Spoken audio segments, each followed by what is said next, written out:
All right, I'll call this meeting to order, and we'll start with the Pledge of Allegiance.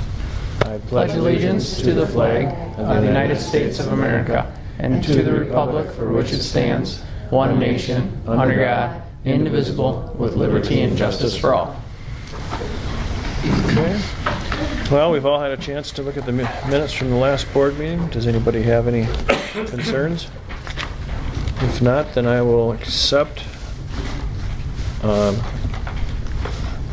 motion to accept them. I'll make a motion to approve the minutes. Second. It's been properly moved and seconded to approve the minutes of the board meeting May 8th, 2017. All in favor signify by saying aye. Aye. All opposed? Motion passes. And we'll move on to our general fund vouchers, 74,589 through 74,657, and wire transfers 161,704.11 through 161,704.21. I'll entertain a motion. Move to approve. Second. Been properly moved and seconded to approve the general fund vouchers as read. All in favor signify by saying aye. Aye. All opposed? Motion passes. Then we'll move on to the public comment section. I didn't see anybody had their name on, but last chance. And then we'll move on to our spotlight in education, the Festival of Nation. Okay. All right, so the Spotlight on Education tonight is Festival of Nation, and it's the fourth grade, part of the fourth grade curriculum. So in Miss Ohm and Miss Schieffer's classroom, they do Festival of Nation, and I'm going to pass it over to those two individuals to share a little bit of the history on the... They came in costume. Wonderful. And I've got pictures too. Once you guys get it from the day up, get the projector going here.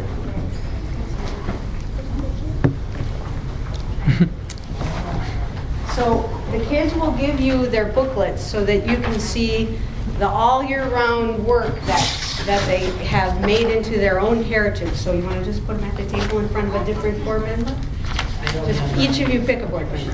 I've seen them, so you can skip those. Yeah, she has other things that will can we lay them out here? So they just brought a little taste of what they put up in their booth. So you guys got to go to Italy? Yeah, and they had a passport too. Nice. So, Festival of Nations, as I'm looking at the table, is not new to many of you. You've had kids in it. But every year, because of some wonderful things at our school, Miss Ohm and I find out it gets better and better. So because of keyboarding, the kids are much able to write up a report, none of this plunking, so then you can get deeper into how to do a better report and how to take it higher, and it gets done faster. And so Ada, she chose, when she was done with her report, which was very in-depth, she was at a high level of writing, so it was very in-depth, she chose to put up her map of Italy. And do you want me to help out, or do you want to tell them what you put the dots on? So you could go to Ada's booth and you could get a tour of Italy, and then you want to tell them what you took them a tour to? On a tour to? I took them a tour to the birthplace of Galileo Galilei. Can you tell them why it was so hard for you and I to find that? Because the cities were not... They don't exist anymore where Galileo was from in the 1600s. Yeah. So... And one other dot that you took them to? Yeah, we took them to the Leaning Tower of Pisa, where that is. It's in Pisa. Is that good? Yeah. Okay. And even Sierra that day came in costume, which is kind of fun. Miss Ohm, you want to say something about that? No, I was just talking about her tour through Italy. I was a foreign exchange student my sophomore year in college, and I was showing Ada some photographs of a place called Little Italy, where you could actually walk around these miniature copies of the whole map of Italy, and I still have my ticket stubs and all sorts of random photographs from the 1980s, so it was very interesting. But it gave you a tour of walking by the Leaning Tower and over by Venice and down to Rome, and then we had are you the Danish girl? You and Brookie took it to another level, right? To walking through, I was a foreign exchange student in Denmark, so it was really fun for me to work with Sierra and Brooke to walk, I'm like, oh, Hans Christian Andersen could never have traveled from the island he lived on to Copenhagen in this movie we saw on like HGTV or whatever show it was on. Because there's a couple islands you'd have to travel through, so it was fun to work with them on where the Little Mermaid is living and the old Kings, the old capital used to be. Do you remember anything else from your tour of Denmark? Legoland. Yeah. And Isaac, do you want to read what's on your booklet?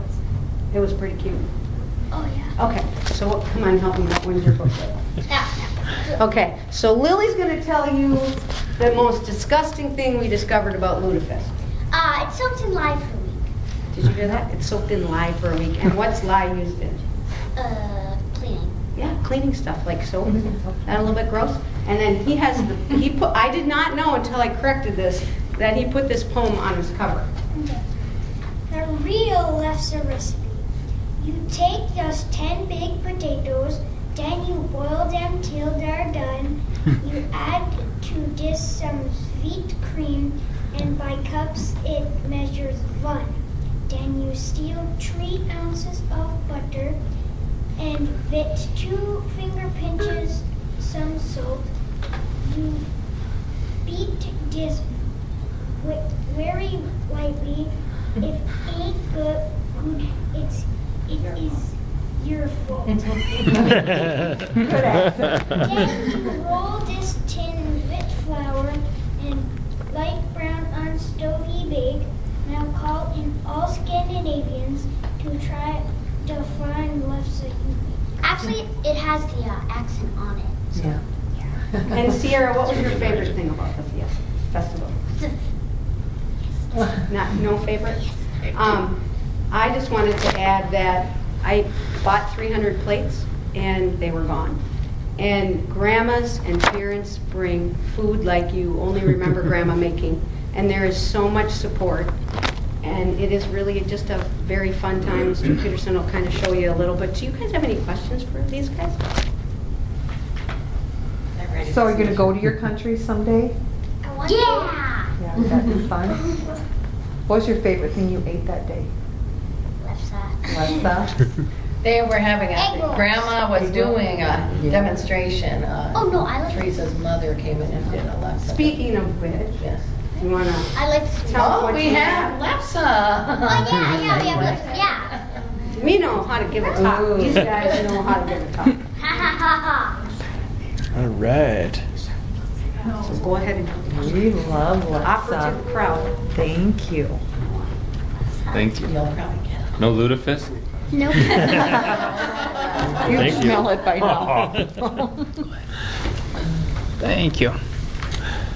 And I'd like to add too, from our perspective, coming into the district, that they do such a nice job incorporating the families and getting the families involved. Coming home and asking them questions about, where they're from and the background, but also just the different standards they hit and how many different learning styles are hit with all the different projects throughout this whole entire assignment. I mean, you'd be hard up to find a kid that you didn't touch that child's learning style and all the different assignments that were produced. So the teachers, hats off You have a kid to that's you. on the step that just getting Google to answer the question, what are your natural resources, is really hard. Then you have the one that can do that well, but they don't know how to turn it into their own words, so we talk about plagiarism. Then you have the ones that can do the research well, but they got to turn it into sentences. And then this girl came the highest all year at turning that set of research facts into like fabulous sentences. And these guys all write higher level reports, so it's really, really And my family looks forward to it. My mother, who's 85, and my uncle, who's 87, and my aunt, who's 90. They come and they hang out with Chuck Clark all afternoon and hear about history of town, and it's a highlight in their life. So then they take naps in the afternoon. Like I hear Ada's little younger siblings were also doing that afternoon. So. Okay. Nice. Oh, we have Show the some Green pictures, Club. just so you... We also have Green Club from Italy. Oh, I want one. Okay. I missed those on the day of. Someone asked what your favorite part of it was. I'd say the food is my favorite part of it. Yes. Yeah. You guys are getting the festival on your own. That's right. Just as they're finishing up or as they're handing out, you just we took a lot of pictures that day. Of course, you just get a sense for what the day is like, and so the kids put their displays all around. I don't know if I can enlighten stuff a little more. Probably not. But You make your mom break into that. so the kids all set up a booth by a table all around the commons. They hang up signs, artwork that they made. Food out. Parents or grandparents might be sitting there. One of the really neat things is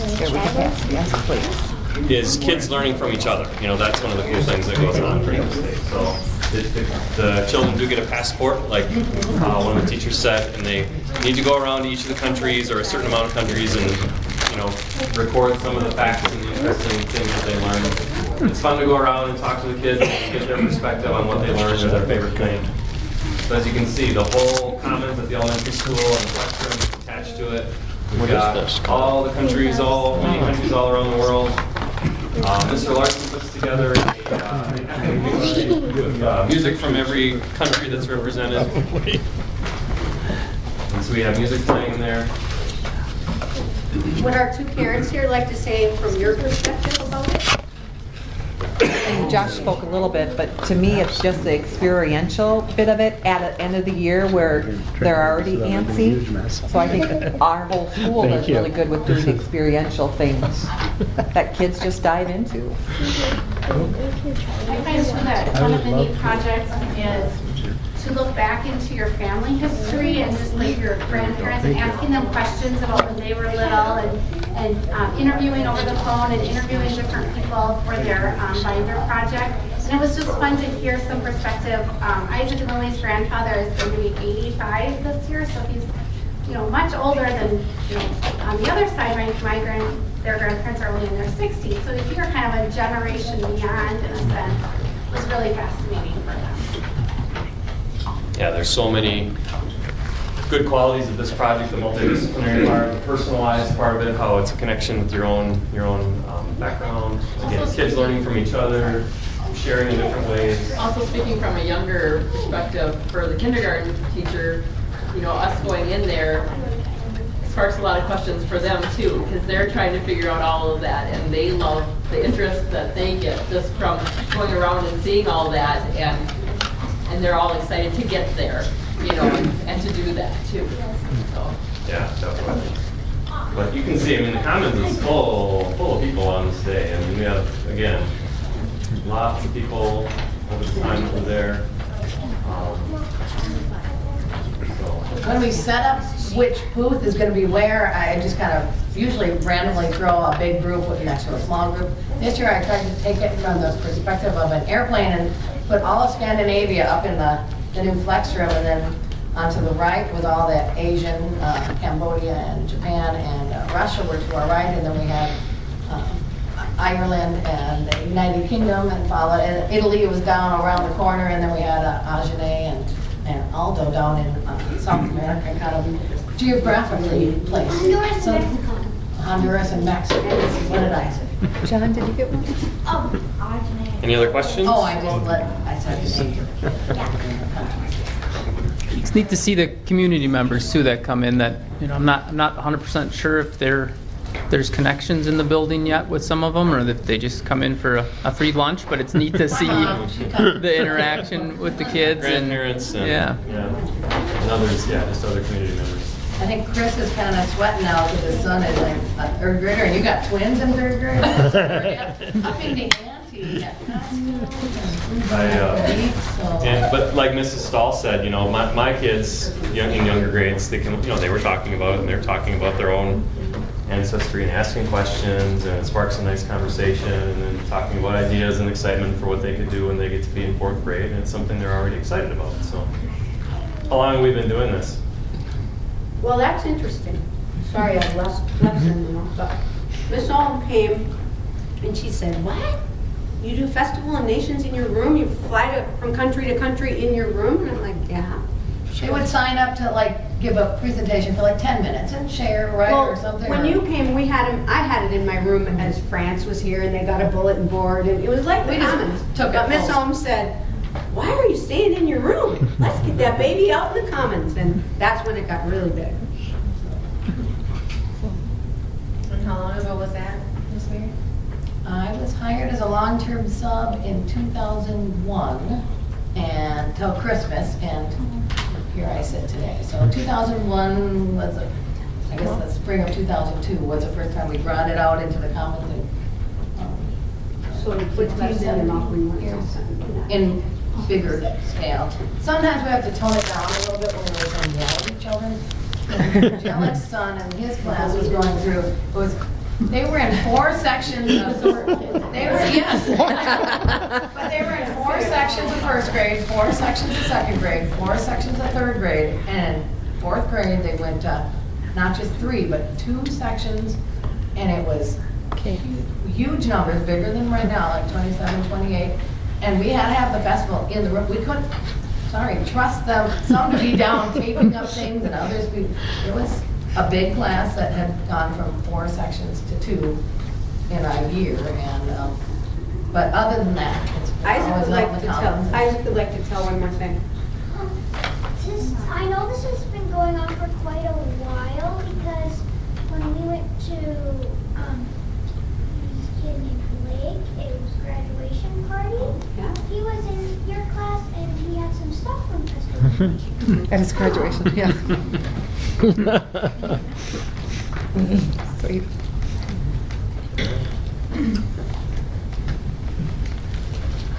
Thank you guys, and thanks kids for coming in and presenting. I appreciate it.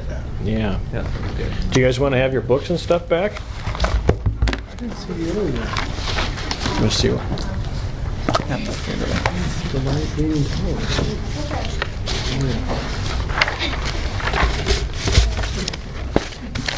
Yours is down there. That's right, you can sit. We'll give it to you when we're done, I guess. All right. Well, thank you guys. Thank you guys for coming in and presenting. You're welcome. Yeah, you're welcome. Text skill. What they said. All right, then we'll move on to our new business then. The first one being approval of the elementary reading curriculum.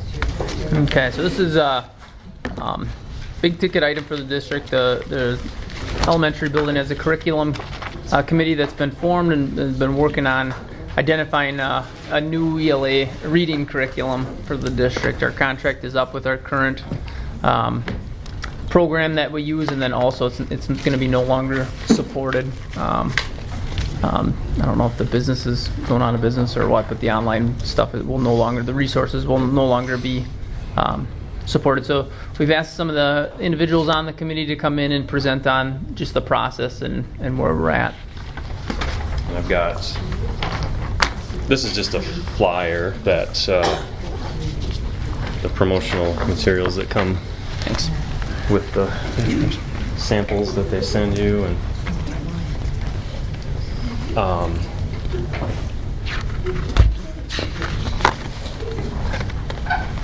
I did bring sample. I don't know if this is weird to have this up here blocking your view. Are you okay with this? Okay, fine, not too bad. Tip that down a little bit. If you feel like that. Thank you. Yes, we had asked. So we have a literacy committee, and there's a representative from each grade level on the literacy committee. And so we've been going through the process of looking at a new reading resource or reading series throughout the year. Started back in the beginning of the school year, really. So we have Mrs. Schieffer is on, and Mrs. Stahl, and Mrs. Anderson, and Mrs. Jillick are all members of the literacy committee. We have other teachers as well who couldn't be here tonight, but they all were very nice to come here and share and help answer questions or give perspective on things.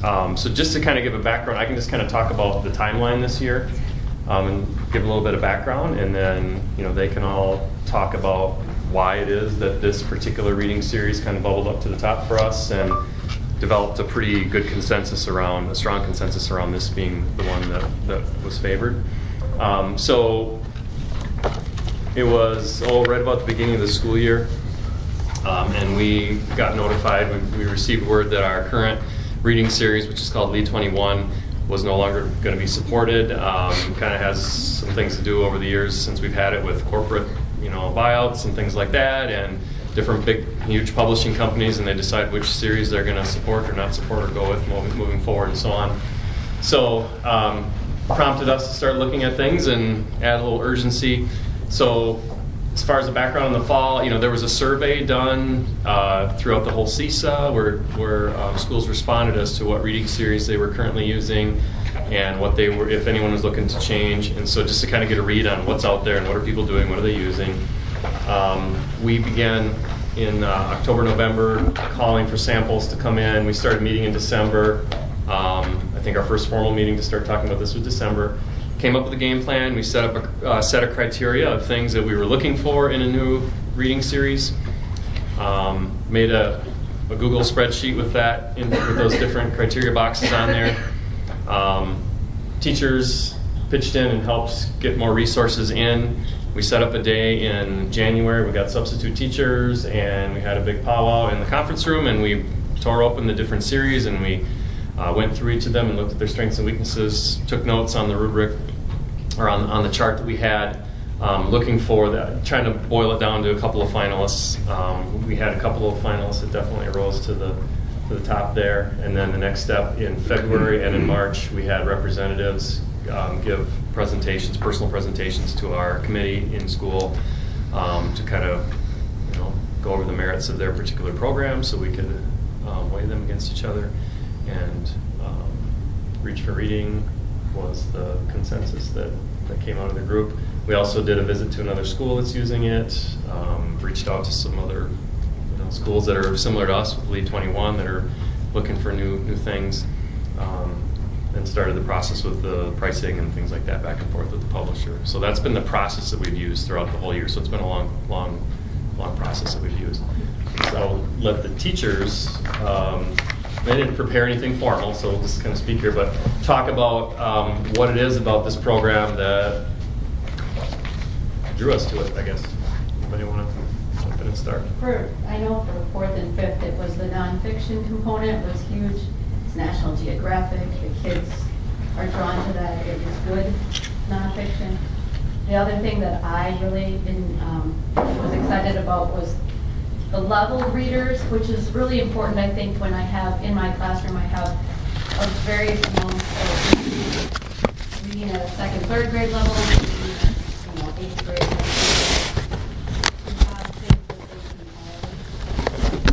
Reading with success, and so with this, they had real, authentic literature, novels, trade books, types of things, not contrived books that just try to teach the skill and don't interest the children. So I really was hooked on this one because of the real literature that is involved in that one.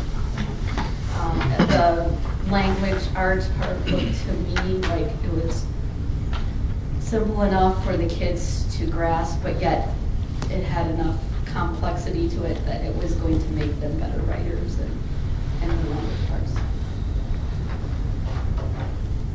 I don't know, Mary, if you need to speak for you. I think we're going on the line. Okay. I think coming from the lower elementary, I'm second grade. I also did enjoy the leveled readers. What we have currently, it's just 4 different levels of a reading book, so your kids are in those 4 different levels. One thing that Reach has is that it expands it a little lower and higher, like Andrea said. So you can kind of hit more of the actual spots that they're on. Currently, some of my struggling readers are in books in our current program that are a little too hard for them, and you cannot get better at something if you can't read it. So this provides resources that are lower, and currently we've been supplementing quite a bit to reach those more struggling readers, where this provides more of that range where we won't be scrambling to find other resources as often to supplement that. So that was one thing that was nice for the lower. Something else, when we did our visit to a school that is using it, it just seems more natural writing, like daily, which is infused in the curriculum, which we had not had. We were doing certain writing with what we have, but this is just kind of the daily writing that really, practice, practice, practice. Better writers, better readers, better readers, better writers. just going to touch on writing as well. As far as kindergarten, we're starting with the writing as well, but it's a very basic writing, and this gives them the basic skills to get that general writing going. That was one thing that, as a kindergarten teacher, I liked. Another thing is it works really heavily on phonics, so that was a good point. I mean, it was really nice with the phonics, and that's one thing that we need in kindergarten with the phonics to get them to read, is the phonics piece of it. So the books look interesting. I think the kids, from the other kindergarten's perspective, she said they're very interested in the books, and so we want high interest. We want the kids to be interested in the books and things like that. So without being in the program and them already having the program for a couple of years, she did say they're very interested in the books, and so and it gives them their science and built into the reading, and that's kind of what we have right now too, so that we're familiar with that, and we can still do stations and stuff in the kindergarten level. Becky and I were at a workshop in the winter, I think, and Michael Ford, who was a writer of our old series, Lead, I went up to him and I said, Michael Ford, what would you buy right now? By the way, I'm the one who told him Lead was on the way out, and he said, oh, there goes my residuals, because he didn't know they were canceling it. But I said, if you were going to buy a series right now, what would you buy? And he said, Reach for Reading. And I said, why? And he said, National Geographic actually came to Lead, because Lead was going to do nonfiction. Our oldest series probably had 2 nonfiction stories in the whole thing, and this is balanced 50-50 nonfiction now. And he said that they asked National Geographic to come and teach Lead how to write nonfiction. So they were asking National Geographic, and that's who we're buying now. So that was really cool. I feel like boys have always, many boys who don't like fiction, who is not Isaac over there, he's a fiction addict, but many boys who do not like fiction struggle with what was mostly a fiction series, one more series ago. And I cannot tell you how many boys and girls are reading, and they're just, I can't shake them out of it, and I say, what are you reading? And they're like, I'm reading nonfiction. And that's when I knew we have to go with another series that is so rich in nonfiction. And then there was another problem, just a small problem we had with Lead, is the upper wing is very much a team, and our 6th grade teacher was saying, because you don't read the novels anymore, they're just not quite ready for what we do in 6th grade. These Lead books were nice at different levels, they were advanced, but they weren't rich literature. Lead wrote them and made them up the fiction, so they weren't always that interesting. And she said, because you just don't do trade books, which are novels like we grew up with, Where the Red Fern Grows and that kind of a book, they're just not ready for me. And Lead has novels, and it goes with your curriculum. So you've got the nonfiction done by the pros, you've got the novels some of us grew up with that are interesting, My Side of the Mountain, old classics and new, and it was one of the best series that did those things both well. The way that reading is taught nowadays is best practice is a workshop model, which means you do whole group instruction with your entire class for a period of time, and then the class breaks off into smaller groups. And then those groups are typically at different levels based on their reading ability at where they're at. And those small groups on given days will rotate through and do some small group instruction with the teacher, while out in the classroom we'll rotate to some different stations, sometimes by choice, sometimes by chosen for them, where they do different word work and spelling and reading to themselves, reading to others, listening to others read. This is the model of how reading is taught nowadays, and this supports that very well. So Lead 21 was built around a model like that, and Reach for Reading, in our opinion, it supports the same model, but we feel it's done a little bit better, like executed even better, with even richer materials. When we were looking at series and heard about this one, we ordered in samples. I was skeptical. National Geographic reading, really? Like that, you just don't think of National Geographic with academic, textbooks in schools. And I think we were all kind of skeptical. And we, in the room, I remember it very well that day, we were tearing open the stuff, and it came time to look at this one. I told the teachers, I just remember the oohs and ahs, like, oh, look at this. Ooh, this is neat. Oh, wow, look at this. And that was literally, all around the table, But the engagement of it definitely jumped out. I mean, it's National Geographic, so awesome, visuals, but really solid content. So you've heard them talk about leveled readers. So when the students are in their leveled groups, there are two different types of writing, or two different types of writings that they will read. So it's, as they said, 50% fiction, 50% nonfiction. And the nonfiction is National Geographic materials, The topics of the units rotate every other one between social studies and science. So it's supporting, those parts of the curriculum while they're learning reading and writing in English language arts. Particularly in the lower grades, this is important because more and more time nowadays is devoted to, it's all emphasis is, reading and math is driving a lot of things. So they're still getting a lot of great social studies and science curriculum built right into it. But the fiction is authentic literature, as they said. It's trade books. So they might have, The Hungry Caterpillar might be a book in kindergarten or first grade that they're reading, or Charlotte's Web, or something like that. And they're all leveled for the teachers at what their reading levels are. So they're reading, fiction that is real fiction written by authors, that is, published good, rich literature. And then when they read nonfiction, they're reading really great National Geographic, great content. So we feel like it's a fairly smooth transition from our current series, which was a big paradigm shift. When we went to Lead 21, that was a big shift for our school.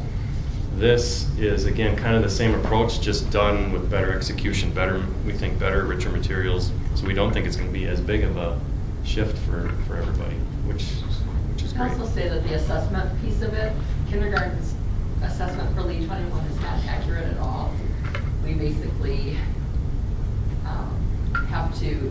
they all score very high compared to, even if they're not reading, they're still scoring like 23 out of 24, so they can get a grasp out of what we're testing, but yet they're scoring very high and they may not be a reader yet or know the words, but they can guess out of the 4 words by knowing the beginning sound. So, I mean, that's good skills to have, but it doesn't give us an accurate assessment. And so, from what I've gathered, that this assessment is a little bit, an assessment in the REACH is a better assessment to give us a more accurate result also. Yeah, both in what we've looked at and then talking to the other schools that use it, they have felt that the assessment is solid. Not that you're going to always use the assessments. It just comes from, but I'm just saying, something to lean on and build from. So. It helps us to level them though too. So if you look, it's a 7-year contract. The price tag is pretty hefty, but there's more than just a curriculum piece that's attached to that $63,900, so just about $64,000.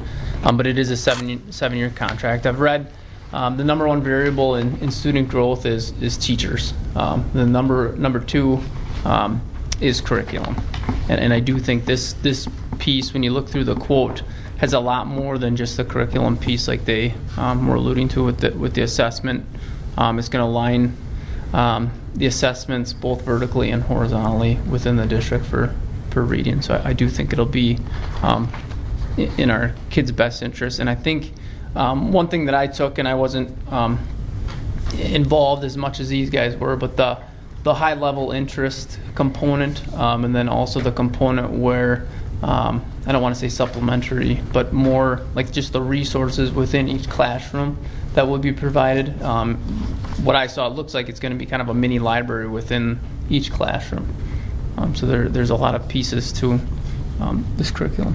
And I believe they threw in some professional development along with that quote. Yes. And I know we're still working on that piece, but. Has our contract with Lead 21 run out then, or was that how many years was that? That was a 5-year deal, I believe. And in the resource component, they're not supporting it after this year, so it's running out at the end within 2 weeks. And we paid up front for all that too, then, for the 5 years? Or? Yep. So this piece, what I'm proposing, similar to the last board meeting with the some of the construction stuff that we were looking at, is approving this item, and then kind of leaving it up to my professional discretion as we close out the budget, whether we pay for it all this year or if we split it between this year's and next year's budget. And that we'll know probably in the next 2 to 3 weeks as we continue to close out the budget. How much was the lead 21 for the 5 years? It was a little less than this. I believe it was just a hair under 50,000. But it was Yeah. only 5 years. Yep. What's the technology support connection that comes with this? Is there any online connection, any technology connection that goes along with it? Way richer than what we get. Okay. It's done by Cengage. Yep. We got to see some of it in firsthand in Durand and from the rep. There's, things that are beyond me yet, like it's called a reader's coach or, I don't know, something like that, where they can record and do like a running record almost, and where the child gets to record the passage, and then you can go back and figure out where they had the mistakes and help, later. Not, that could be like a station or something. Yeah, it'll record them and it'll actually give them feedback on their rate, their fluency, the number of words missed. I mean, so that's one really cool feature. And the tests are on the computer, and they look a little bit like the forward test that we take. That was one comment from Durand when we visited them. They felt that the writing and the assessments that they had done throughout the year really helped prepare them for the assessments they took this spring. It looked very similar, and they were not afraid of it. It wasn't overwhelming. The rigor. Mhm. And we recognize too that it's not perfect. There will be things that we're going to need to supplement. There will be things that we, don't love about, that's with any series. But the ones that we looked at, we felt this was the strongest. Kind of what Josh said too about the instructor is going to make it. Exactly. And we've been making Lead 21 work pretty well, Yeah. even without a lot of support. And this will be even better. Are you guys kind of excited about getting into it? Cool. So we're going to need a motion for the reading curriculum. I will entertain a motion. I'll make a motion to approve it. Second. Been properly moved and seconded that we approve the elementary reading curriculum. All in favor signify by saying aye. Aye. All opposed? Motion passes. Thank you, you guys. May I make a motion that Mr. Peterson, who asks us every time we do something special, did we take a picture? That he take a picture of these very big on the board. So he I did take a picture with that representing. Yep. Now I'm embarrassed. I got it. Thank you. Thanks for coming in, guys. Hey, thanks for the food too, you guys. Yeah.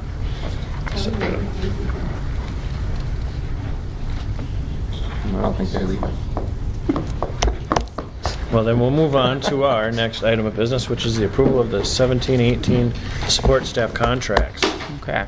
So the contracts, like I emailed you guys the 3 templates just so you guys could kind of see what they look like, and it's more, I guess for lack of better terms, like I said, more of kind of a signature page to the employee handbooks. So these just because of the nature of how the budget works and that we don't have an approved budget until the annual meeting, this is just strictly approving that these individuals have a contract for next year, but not necessarily the dollar amount. It just guarantees that the dollar amount isn't any less than what it currently is this year. And those are the contracts. These are the summer school contracts. But they're amongst their... That's supposed to, yep, and this is support staff, so yeah. Okay. Well, then I'll entertain a motion to approve the 17-18 support staff contracts. I'll make a motion. Second. It's been properly moved and seconded to approve the 17 and 18 support staff contracts. All in favor signify by saying aye. Aye. All opposed? Motion passes. And we'll move on to our update of the WASB 2017 Spring Workshop. Okay, so this is just an update, sharing with the community that we had 2 board members attend the WASB 2017 Spring Workshop. It was similar to last year where they give you the kind of the basics of do's and don'ts for new board members, some legal They shared a lengthy PowerPoint and went through that, and it was a good good turnout. I don't know if you guys have anything to add. It's very similar to the other one, I thought, or touched on a few of the same things, but. Yeah, there wasn't much new that was covered. So my recommendation to them, if we could tell them, is to move it beyond roles and get us in a little deeper. Because the last 3 I've been to have been the same thing. New. Yeah. Yeah. So you didn't learn a dang thing? I did. You guys went to. Well, maybe the next one then. All right, so anything more to the workshop? No. Then we'll move on to the approval of staff resignations. We unfortunately have a resignation. Mrs. DeCoste, who's our business ed teacher here in the senior high, and then also teaches a keyboarding class down at the elementary, has accepted a job in a neighboring district closer to home. She commutes currently and is moving on to the Hudson School District. Okay, then I'll entertain a motion to approve that staff resignation. Assuming it's at the end of the year. Yeah, yep. I'll make a motion to approve. Second. Been properly moved and seconded to approve the staff resignation of our business education teacher, Vanessa DeCoste. Thank you for your service, Vanessa. All in favor signify by saying aye. Aye. All opposed? Motion passes. Then we'll move on to our approval of the summer school contracts. Okay, so summer school contracts this year are in need of approval. We have all of most of the classes set.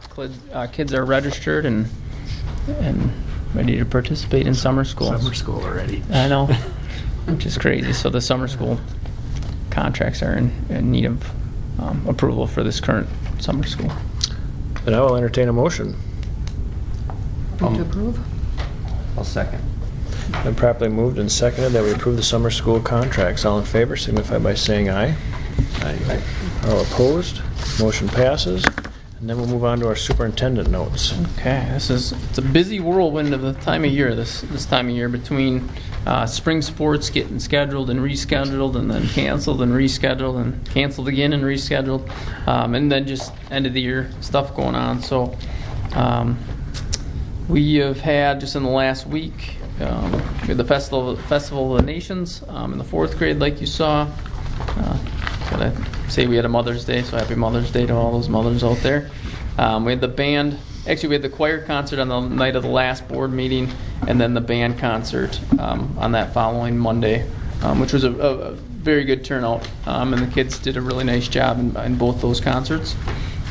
We had a conference track meet that ended up having a tornado warning during, and the staff, and I already emailed all the surrounding superintendents and athletic directors, sharing that I was very impressed with all their kids from the other school districts, and they did a nice job getting into the building and getting to the areas that we were directing them to, and our own staff did a really nice job helping out, and it got pretty hot and stuffy in here with all those bodies in here, but everyone did a really nice job. Did they come and clean up their tents? They did, yeah. Some of the tents got trashed. So that got rescheduled, and we did it during the day on that Thursday last week, and that ended up going really well. We reached out to some of the schools for help running the conference meet, and our own staff did a nice job. The coaches from other teams did a nice job helping us out, and the kids were able to experience a nice conference meet. A lot chillier than expected, but then we also had the elementary track and field day got rained out, and we're rescheduling that for this Thursday. Right, this Thursday. Rescheduled twice. Yeah, rescheduled twice. I was going to say. So hopefully we'll have a dry Thursday this week. We had the baccalaureate and senior awards, which was nice to see and be a part of, and how much money was divvied up between kids. It was very impressive to see the support that we have within that foundation and within the community. A couple kids pretty much getting their entire tuition paid for, which is very impressive. Quiz Bowl finished up over at the junior high.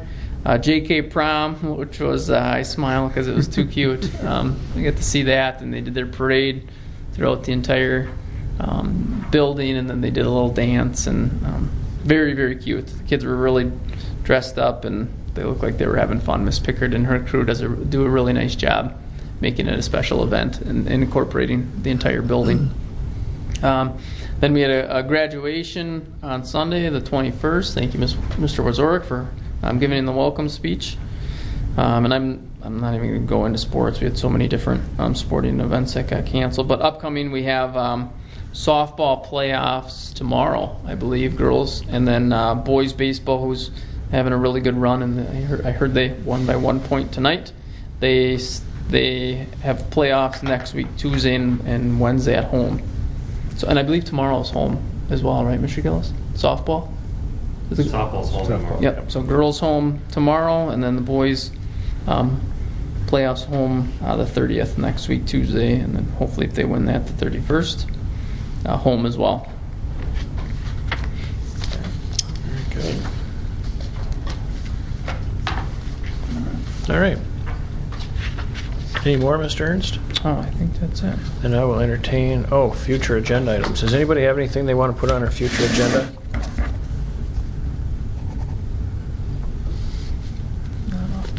Okay.